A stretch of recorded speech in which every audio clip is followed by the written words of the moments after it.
Shalila Munasinghe embroiled in another court hearing over utility bill scam. DPF bidding 1 billion rupees in auction cost government 550 million. Jana Asuna launches public platform for the people. MP Namal Rajapaksa and 7 others granted bail following charges of defying court order. President vows to introduce new regulations for environmental conservation during Blue-Green Era launch. Hello there, very good evening and welcome to your Primetime News Bulletin. I'm Shane Silva. And I'm Dasani Atada. Let's start off with a look at tonight's top stories.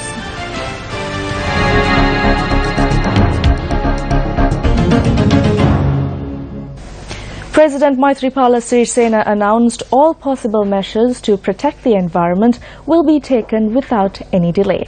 The president was speaking at the Presidential Environment Awards 2017, which was held at the BMICH this morning. The opening ceremony for the national program Blue-Green Era and the Presidential Environmental Awards was held under the auspices of President Maithripala this morning. The two-day event will feature several programs including lectures and seminars. President Sirisena felicitated state and private sector workers as well as school students for their efforts in the conservation of the environment.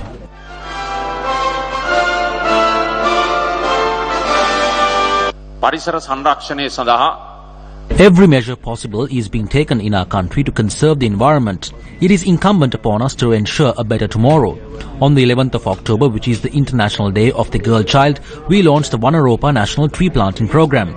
To everyone who plants a tree or sees a tree, our only request is to protect our trees the same way a girl is protected and looked after in society. As a government, we are strengthening the laws on environment conservation. We are ready to even introduce new regulations if needed.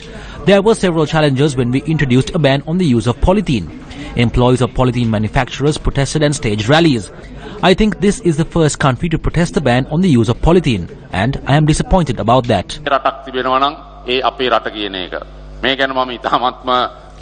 Politicians and political parties have plenty of platforms to have their opinions expressed. But where do the people express their political views and opinions? Jana Asuna launched in Putlam aims to provide that platform for the people. The first Jana Asuna rally was held at the number 4 settlement in Tabova Karuwalagaswava in the Putlam district today. Residents were given an opportunity to express their views and ideas on problems facing them. It is my personal opinion that we have been continuously fooled by politicians for many years. We have not elected the proper people. There the time has come to change. I am glad that Jana Asuna is taking this message forward. They always attempt to destroy the village, suck the village dry and live a more luxurious life. This advice will be invaluable in increasing a group of people who think independently, stand on their own feet. They should come to our level. Instead, they hand back in AC rooms. They should come and look into our issues. Most of the times our opinions are not considered. Even if we write to them, we have no way of knowing whether it has been read, yet the issues remain. This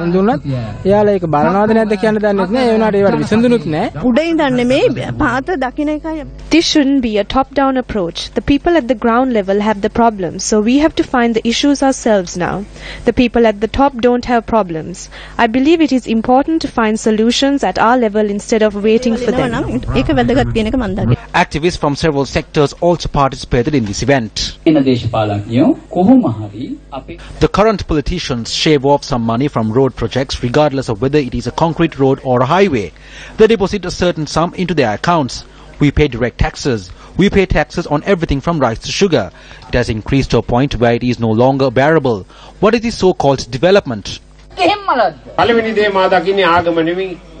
The law should be more important than religion to a country. I do not see the law being implemented equally. The people connected to the SLFP and the UNP have been running the country for the past 70 years. They steal and they will continue to steal. A case filed against Shalila Munasinghe, the former chairman of a state-owned enterprise, relating to illegally obtaining electricity at his residence in Rajagiriya was taken up for consideration today.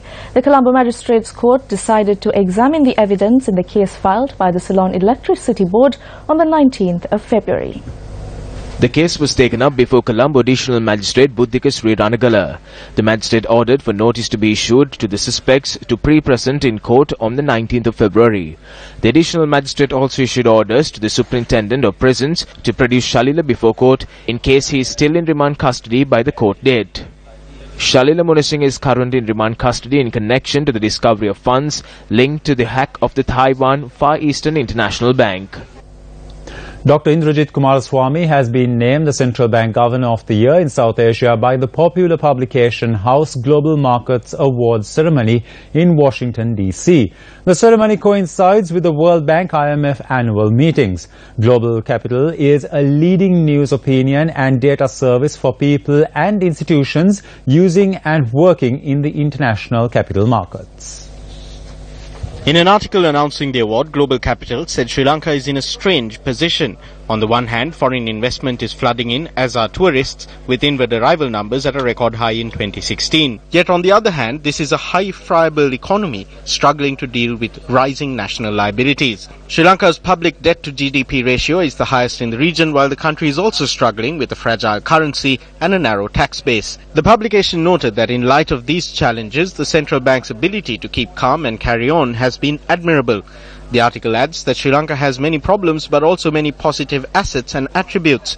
Its cool, calm and collected central bank chief is certainly one of them. Dr. Indrajit Kumaraswamy received his primary education at Royal College Colombo, his secondary education at Harrow School in England, and went on to do his undergraduate degree at Cambridge University and received his doctorate from the University of Sussex. He served at the Central Bank of Sri Lanka from 1973 to 1989. While Dr. Kumaraswamy served at the Ministry of Finance and Planning from 1981 to 1989, he was also employed by the Commonwealth Secretariat from 1990 to 2008. Prior to being appointed as the governor of the central bank, Kumaraswamy served on the board of directors of one of Sri Lanka's top blue-chip conglomerates. Dr. Kumaraswamy is widely accepted as a reputed economist, serving as the deputy chairman of the Pathfinder Foundation. Dr. Kumaraswamy also excelled in the field of sports, representing Cambridge University in cricket and rugby. He also captained the rugby team that represented Sri Lanka at the 1974 Asian Games. Addressing the annual meeting of the World Bank and International Monetary Fund in Washington, USA recently, Minister of Finance and Mass Media Mangala Samaravira highlighted Sri Lanka's economic progress and its future intentions for further development. Minister Mangala Samaravira said although Sri Lanka is still growing below potential, its economy is expected to grow by around 4.5% in 2017 and projected to move to a higher growth path of around 7% by 2020 with the ongoing broader structural reforms and enhanced investor confidence. The minister added the reform initiatives towards this direction are supported by the 3-year arrangement under the extended fund facility of $1.5 billion that Sri Lanka entered into with the IMF in June 2016. Minister Mangala Samaravira said the government is keenly working on addressing significant regional growth and income disparities in the country through a well-focused development program. Bail was granted today to MP Nama Rajapaksa and 7 others who were placed in remand custody for engaging in a protest in violation of a court order. Bail was granted by the Hambantota Magistrates Court. A protest was staged on the 6th of this month against the sale of the Maithili airport to India. The suspects who were remanded in connection to staging the protest in violation of a court order were produced before Hambantota Magistrate Manjula Karunaratne today. Counsel appearing on behalf of the respondents requested court to grant leave for MP Namal Rajapaksa, MP D.V. Chanaka and Sampath Athukorala to attend the World Festival for Youth in Russia. Taking all factors into consideration, bail was granted to Namal Rajapaksa, D.V. Chanaka and Sampath Athukorala as well as 5 others. The suspects were ordered to produce 2 sureties of 500,000 rupees each. The other 32 suspects were remanded once again till the 30th of this month. The first Sri Lankan prison built according to international standards was declared open in Angunakola Palace today by Minister of Prison Reforms, Rehabilitation, Resettlement and Hindu Religious Affairs, D.M. Swaminathan. Construction work on the project commenced in 2014.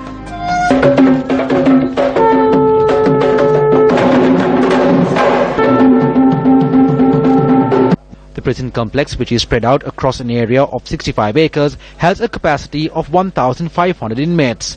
A total of 4.99 billion rupees was spent on the project.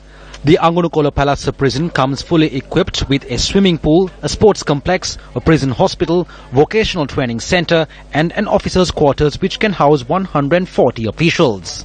Inmates of the Tangol prison are due to be relocated to the Angonukola Palace prison complex. A monetary board member and a senior banker testifying before the Presidential Commission says the decision to suspend direct placements must be carefully considered. Zulfiq Fazan reports on Bondgate. Anthony Nihal Fonseca, a member of the monetary board, testified before the Commission today.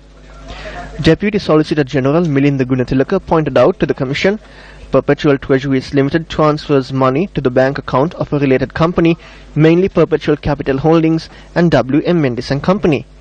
Thereafter, a cheque is drawn by that related company and the cash is withdrawn by an employee of Perpetual Treasuries Limited. On Friday, a dealer at PTL testified to this process and said he places the cash on the chair of PTL CEO Kasun Palisena. According to the witness, Nihal Fonseca, this is not how a corporate entity would withdraw cash. He said the person originating these transactions does so in order to conceal the ultimate destination of the cash. On the 29th of March 2016, the Employees Provident Fund had purchased 1 billion rupees worth of bonds in the primary market and 10 billion rupees of the same bond in the secondary market. As of the 1st of April 2016, the EPF had 9.9 billion rupees in excess funds. Nihal Fonseca said if the EPF bid the entire 10 billion at the primary auction, the government would have generated 1 rupees and 95 cents per every 100 rupee of debt. Therefore, as the EPF only purchased 1 billion rupees worth of bonds, the government lost 550 million rupees. This was the very auction that PTL bid a large volume on its own and via Pan Asia Bank. Bonds to the value of 40 billion rupees was on offer at the auction on the 29th of March 2016. According to the Auditor General who testified before, the estimated loss in accepting 77.732 billion rupees in bids as opposed to the 40 billion rupees on offer was calculated as 784.898 million rupees. Nihal Fonseca says Sri Lanka needs a mix of both auctions and direct placements to raise funds. Nihal Fonseca, the monetary board member who testified today, said if direct placements are to be stopped, that needs to be studied carefully and other avenues of raising funds need to be explored. He said if a sudden and arbitrary decision on stopping direct placements are made, the interest rates would go up. However, witnesses have testified that former governor of the central bank Arjuna Mahendran made the decision to suspend direct placements when he visited the PDD on the day of the controversial bond auction. Nihal Fonseca went on to say the governor of the central bank and the Market Operations Committee are not authorized to change market rates. Nihal Fonseca was also instrumental in introducing a new primary issuance system for treasury bonds. This comprises of 3 phases. Phase 1 explores issuance of the entire announced volume in a competitive multiple price auction system through reasonable market bids. In the event of any under-allocation at Phase 1, the Phase 2 opens for voluntary volume-based bidding. At Phase 3, any under-allocation at Phase 1 and Phase 2, if any, is issued on a mandatory basis only among primary dealers. Nihal Fonseca said this new system is more transparent than the previous system. The Commission instructed the attorney for Steve Samuel, the PA to Arjun Aloysius, to inform his client to be present before the Commission tomorrow morning. Justice Prasanna Jayawardena, a member of the Presidential Commission of Inquiry, had suffered a fractured ankle following an accident last Friday evening. He assured the Commission will continue despite the injury. President's counsel Ramesh De Silva, appearing for Arjuna Mahendran, cross-examined Fonseca. When questioned about his relationship with Ajit Niwad Cabral when he was the chairman of DFCC, Nihal Fonseca said he never sought any favour from Cabral and had taken on the monetary board to protect the institution he served. An argument broke out between the state and Mahendran's counsel. Senior Additional Solicitor General Dapula de Oliveira said the threat of De Silva was to mislead witnesses and called him the worst example in Hulsdorf. Convening a media briefing today, the Socialist Alliance commented on the central bank bond transactions. This is not just a fraud. Money has been stolen where bribes have also been paid. It is best if the police prepares themselves to investigate this further and file cases. Through this theft, Perpetual Treasuries made a profit of 5.2 billion rupees. These profits must be treated as stolen funds and seized immediately. Where was this money invested? Has this money been used for bribes? Among whom was money distributed? This should be revealed. The police has to recover every penny. I addressed a letter to the Inspector General of Police in 2015 to investigate the Prime Minister as a witness. The IGP conducted an investigation and submitted the file to the Attorney General on the 30th of May 2015 seeking further advice. I waited until May 2016 and posed a question in Parliament. I asked what had happened and what progress has been made. Deputy Minister Niroshan Pereira answered the question and went into descriptions. While he was speaking, the Prime Minister interrupted, but there was no answer. Instead, the Prime Minister went on a rant. He stood up in Parliament and made a statement defending Arjuna Mahendran, acquitting him of any blame. The Prime Minister has said he is willing to make clarifications on matters where he has been mentioned. I think he has heard that he may be summoned by the Commission. I now call on the Commission to summon the Prime Minister and investigate him. Why did he use his three-member committee to reach a different conclusion to the COPE committee and then make a statement in Parliament defending him? Why did he mislead Parliament? The Prime Minister must answer this. Why did he go beyond his duties as Prime Minister and against the wishes of two ministers to include this person who is a non-citizen in a meeting and confer serious responsibilities on him? The Prime Minister must answer all of this. There are several UNP ministers in COPE. They too did not agree to the conclusions reached by COPE. They included footnotes opposing this. How was it that all the UNP ministers and MPs reached the same conclusion on the footnotes? How were they influenced? Sujeeva Senasinghe wrote a book on this.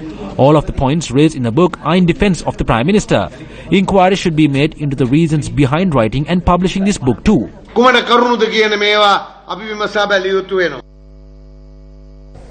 The foundation stone was laid for a community hall today under the Samata Sevana program in the Hambantota district. The event was held under the auspices of UNP Deputy Leader and Minister of Housing and Construction, Sajid Premadasa. The community hall is being constructed for the agrarian community in Ranminithanna, Thisamaharama. It will be named the Ranasinghe Premadasa Memorial Hall and is being built at a cost of 1.47 million rupees. In truth, justice and fairness reign supreme today. The legal system is functioning at present. Today, the President of the country does not wear the robes of the judges and the magistrates. Today, the executive, the legislature and the judiciary are functioning as independent arms. When the courts rule in their favour, everyone says that justice has been served. But when thugs and rioters who destroy public property are remanded, they say there is one law for the north and one law for the south. I wish to say to those on the left who criticise us that the people of this country are not fools. The people of this country clearly understood the difference between the peaceful demonstration that was held in the north and the terrorist parade that was held in Hambantota.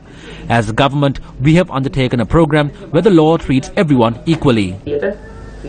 Just before we go in for a short commercial break, here's a look at Asanka Ladwahetti's interpretation of today's news.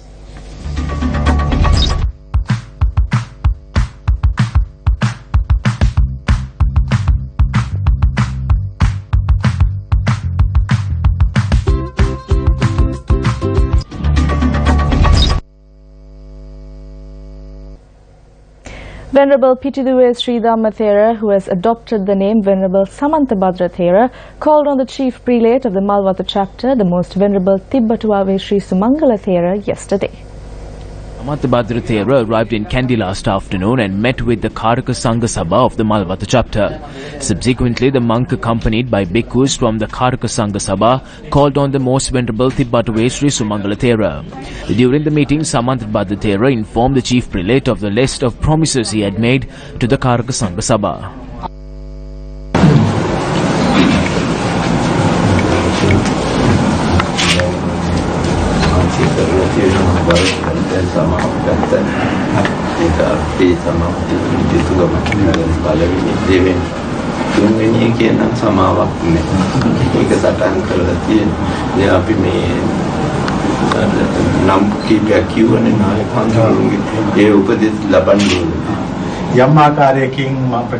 If any statement that I made has offended the chief prelates or in fact any other person, then I seek their forgiveness. I am not ashamed to seek forgiveness. We strongly believe that we will receive their blessings to spread the Dhamma across the entire world. A resident of the Borupanawata area in Rathmalana who claimed he was kidnapped and assaulted by a group of individuals claiming to be police officers was hospitalized today. The victim's relatives noted that they had lodged a complaint with the police in this regard. The victim has been identified as 38-year-old Mohammed Mushra Khan, a father of one. There had been two others in the victim's residence at the time of the abduction, while other members of his family had been at the Rathmalana mosque. The eyewitnesses claimed that the victim was forced into a white van and that the abductors claimed that the victim was connected to the drug trade. The victim's relatives had gone before the Mount Lavinia police to inquire into the abduction. However, Mushra Khan was not at the police station. His aunt and uncle had gone to the police in the afternoon to check up on him. They were then told that he was not brought to that police station.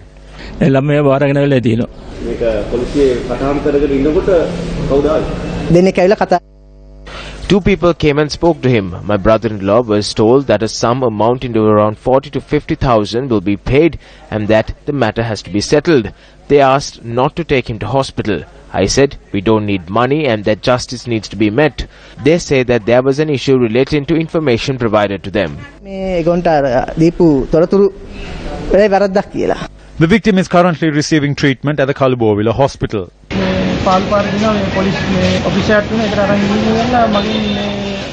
They took me to a secluded place and threatened me. They took my shirt off and asked me to lie down on a bench. Later they wrapped a cloth around my face and conducted a water course. I pleaded not guilty to them and said that I am taking care of my child and that my wife is abroad. I told them that I don't even smoke a cigarette. Mohammed is a welder by profession and is reported to be an upstanding citizen of the community. He is a very innocent person. He is one who lives a very simple life. We condemn this act.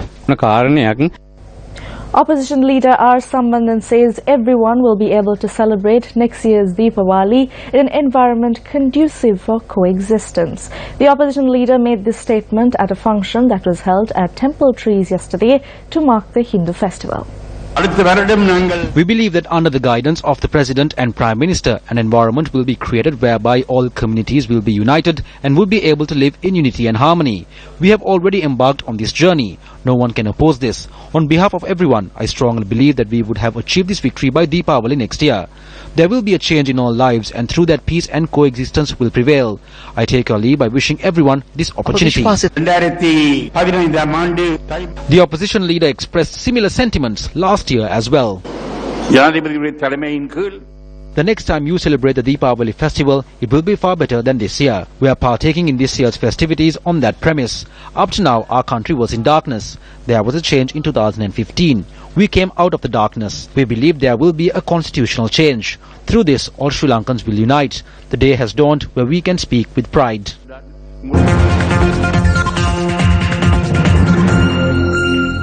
Dharma Yuddha, the latest film introduced by the Kapila Maharaja Organisation Limited to the Sinhala cinema, is nearing its 100th day in the theatre. The film was originally created in 2013 and was scripted in Malayalam. Thereafter it was translated to 4 languages. The film was screened in Tamil, titled Papanasam, and starred Kamala in the lead role. The singular version of the film, titled Dharma Yuddha, sees veteran film stars Jackson Anthony and Dilani Asukamala take the main roles. A record 925,000 patrons have already watched the movie, which is still being screened in the first release centres. The film has grossed around 192 million rupees in 94 days.